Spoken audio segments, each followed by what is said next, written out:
국회가 내년도 예산안 심의 등을 재개하며 파행 일주일 만에 정상화했습니다.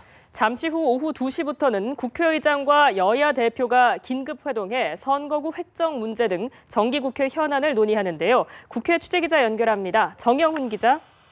네, 역사교과서 국정화 논란에 휘말려 개점 휴업했던 정기국회가 오늘 예결특위와 상임위를 일제히 가동하고 내년도 예산안과 법안 심사를 재개했습니다. 국회 파행으로 미뤄졌던 김영석 해양수산부 장관 후보자에 대한 인사청문회도 열려 도덕성과 업무 능력을 집중 검증하고 있습니다.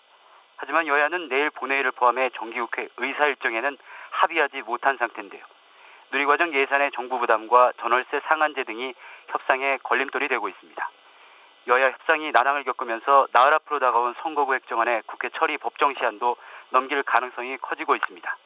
이런 가운데 잠시 후인 오후 2시부터 정의화 국회의장 주재로 새누리당 김무성 대표와 새정치연합 문재인 대표가 만나 이 문제를 논의하는데 결과가 주목되고 있습니다.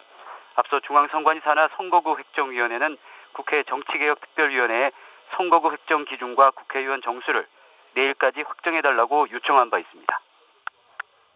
네, 그리고 팩스 입당으로 논란을 빚고 있는 김만복 전 국가정보원장. 여당은 어떻게 하기로 했습니까?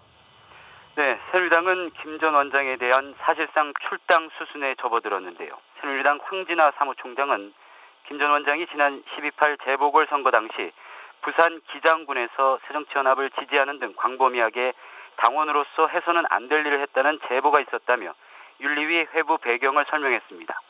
김 전 원장의 해당 행위가 확인될 경우 당원 당규에 따라 제명 출당될 가능성도 거론됩니다.